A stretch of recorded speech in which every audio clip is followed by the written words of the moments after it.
Queer Nation.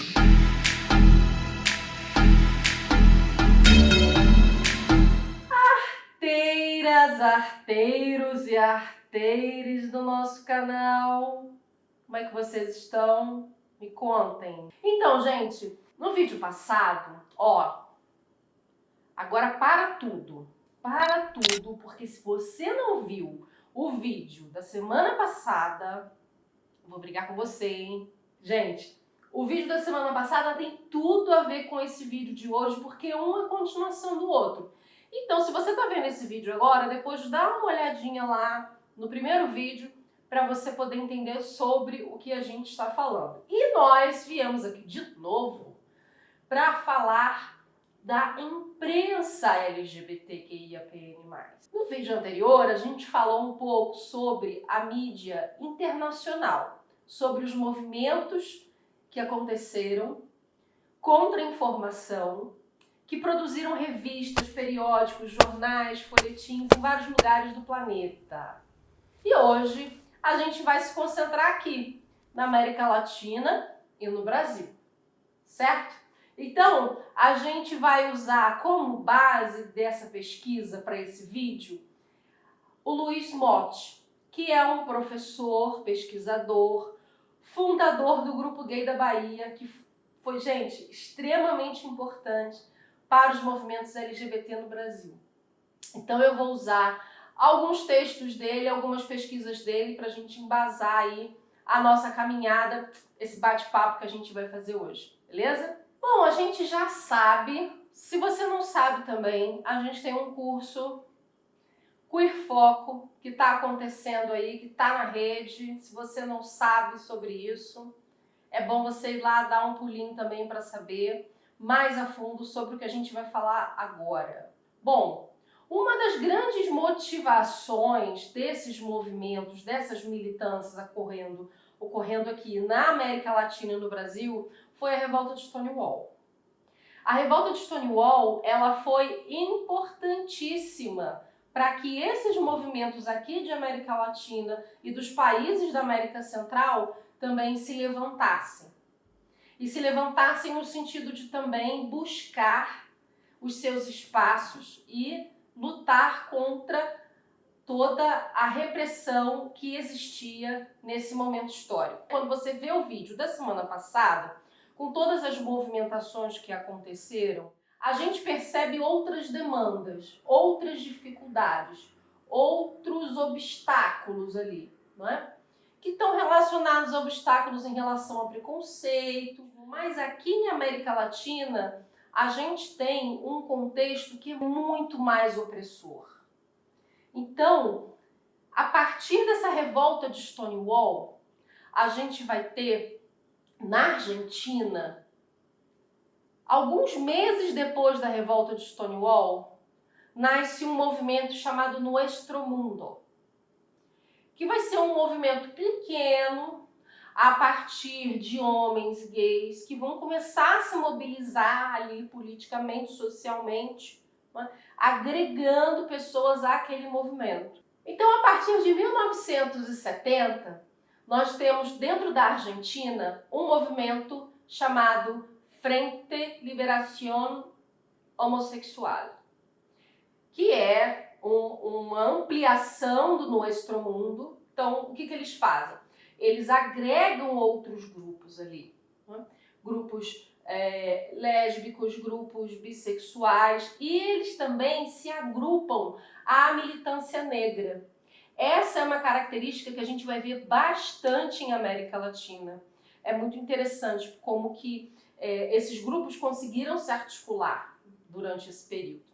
E então, a Frente da Liberación Homosexual lança a sua revista chamada Somos.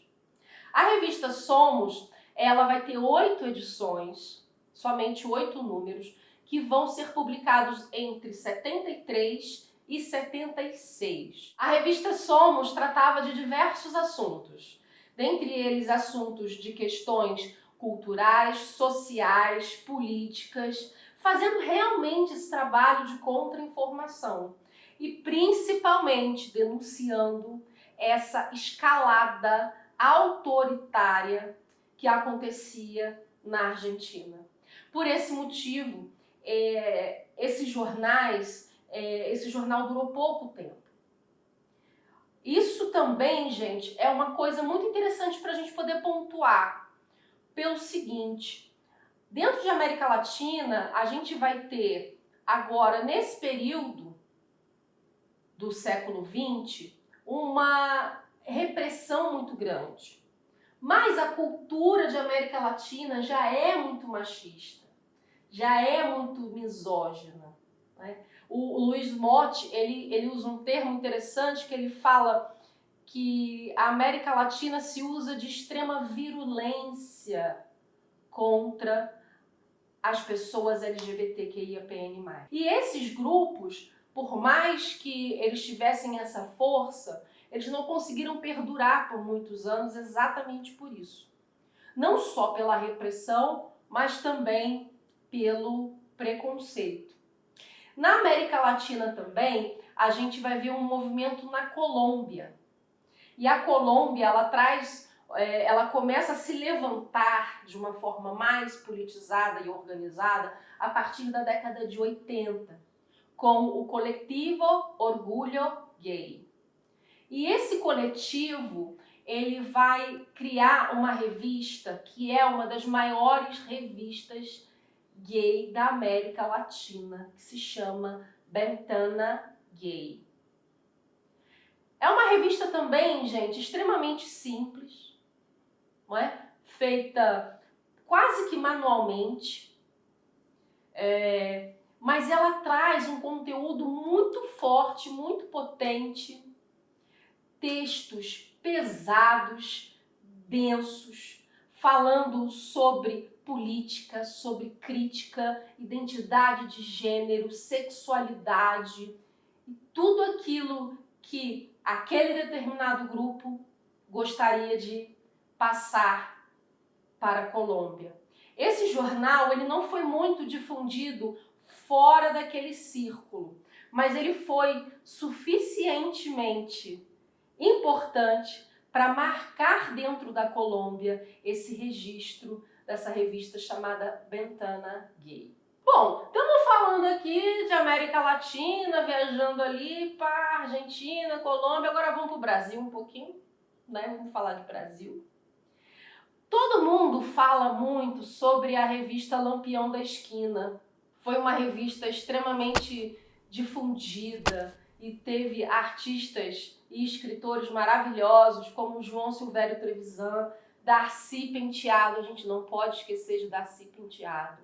Personalidades maravilhosas escreveram aquele jornal, mas é legal a gente pensar no seguinte: olha que interessante, na Argentina, o grupo Frente de Liberación Homosexual criou qual revista?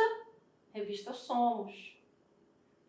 E aí no Brasil, na década de 60, a gente tinha o movimento homossexual brasileiro, que na década de 70 vai virar o quê? Grupo Somos.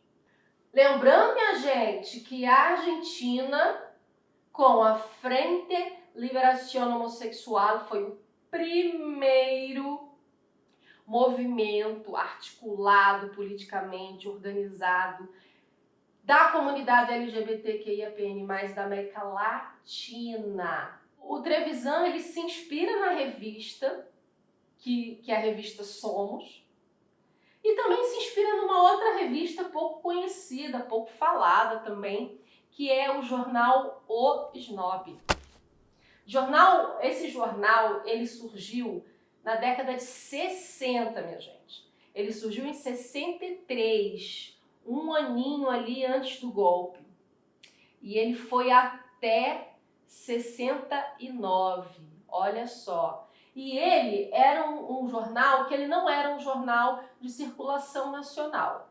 Era um jornal que circulava entre os grupos de pensadores, de escritores, de artistas. E era uma coisa extremamente simples, gente. Folha 4, rodada no mimeógrafo. Ó, quem não sabe mimeógrafo, a gente entrega a idade, né?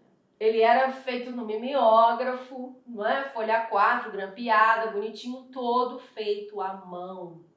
As ilustrações, tudo feito à mão.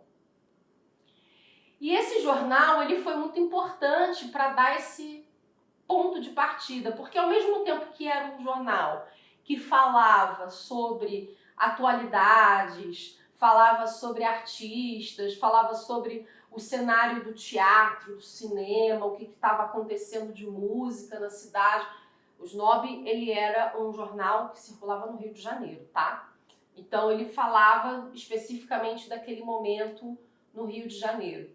Ele também incluía ali, né, por entre aquelas folhas ali, muitos textos críticos, muitos artigos interessantes, falando sobre identidade de gênero, sobre sexo e sobre coisas que a mídia não falava. E ele foi importantíssimo para a existência do Lampião da Esquina, porque foi o Snob e o Somos, né, inspirado nesses dois jornais, é que surge o Lampião da Esquina. E o Lampião da Esquina surge com essa potência. Ele vai surgir ali em 1974, mais ou menos. O Lampião da Esquina surge como essa voz, como esse espaço mais amplo, aonde pessoas LGBTQIAPN+, poderiam se ver ali. Se ver naqueles textos, naquelas ilustrações, naquelas formas de pensar e de ser. Foi imprescindível nesse momento. Bom, aí estamos lá, né? Fazendo o Lampião da Esquina. O Lampião da Esquina era feito com uma prensa industrial, ele era de circulação nacional, então já é uma outra pegada, um outro lugar ali. E então, minha gente, eis que no 12º exemplar, pela primeira vez, a gente tem um editorial voltado para mulheres lésbicas. E então, a partir desse editorial, onde elas colocam, né, nós também estamos aqui, e elas fazem 5 páginas dentro desse editorial, tratando das suas questões, tratando de trabalhar ali todo o preconceito existente com as mulheres lésbicas. E é nesse momento em que as mulheres lésbicas, não todas, algumas, saem do grupo Somos e formam o grupo lésbico feminista, que depois vai se tornar grupo afirmativo lésbico feminista. Então, Rosalie Ruff e todas as suas companheiras ali começam esse movimento e decidem fazer o seu próprio jornal. E nesse jornal a gente tem o Xana com Xana. Tô contando assim, gente, de uma forma muito rápida, porque essa história tem tudo a ver com Xana, tá?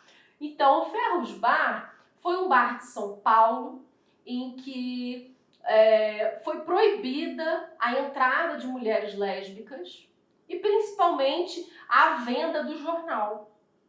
E então, Rosalie juntou, né, aquela mulherada toda, foram para frente do bar, elas e mais uma galera fizeram uma pressão e o dono do bar se viu naquela situação de que, pô, eu vou ter que ceder. E cedeu, e tinha que ceder mesmo.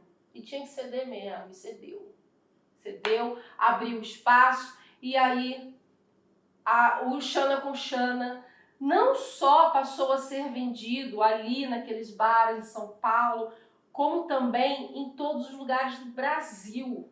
Elas tinham uma caixa postal que aparecia no jornal, e esse jornal poderia ser enviado pelo correio para todos os lugares do Brasil, agregando ainda mais e fortalecendo ainda mais o movimento lésbico.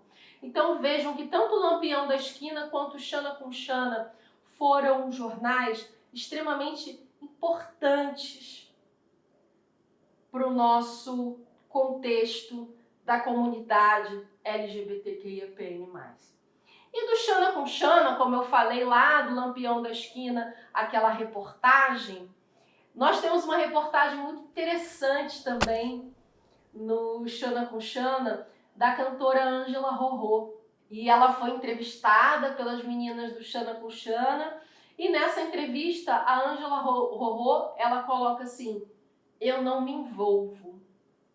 Querendo dizer o seguinte: eu sou sapatão, mas eu não me envolvo. Dentro da fala dela, ela esvaziou o movimento, de tal forma a dizer que aquilo não era importante, que aquilo não era interessante, não é? Que estava assim, vocês são sapatão, tem um carimbo aqui, carimbou e aí fecha na caixinha. Eu queria deixar essa reflexão pra gente, porque tanto os jornais a nível internacional que foram do vídeo passado, como do vídeo de hoje, a gente vê a importância de reforçar essa contra-informação. Porque as pessoas, naturalmente, quando veem a sigla LGBTQIAPN+, pensam assim: nossa, pra que tanta letrinha, né? Pra que tanta letrinha? Porque a gente precisa se afirmar politicamente, socialmente, dentro da nossa militância. Sem isso, a gente não consegue avançar dentro das nossas conquistas e, principalmente, manter aquilo que já foi conquistado por todas essas pessoas que passaram por nós. Então, isso que eu estou falando, de maneira alguma, não estou criticando a fala da Ângela Rorô, mas foi um exemplo que eu trouxe de uma edição do Xana com Xana para a gente poder refletir sobre essa importância, sobre o quanto é importante a presença de cada letrinha, a presença de cada pessoa. Estamos aqui e vamos marcar a nossa presença. É com vídeos como esse que a gente marca essa presença. É com canais como esse que a gente coloca ainda mais a comunidade LGBTQIAPN+, em evidência. Então eu deixo aqui o meu abraço e até o próximo vídeo.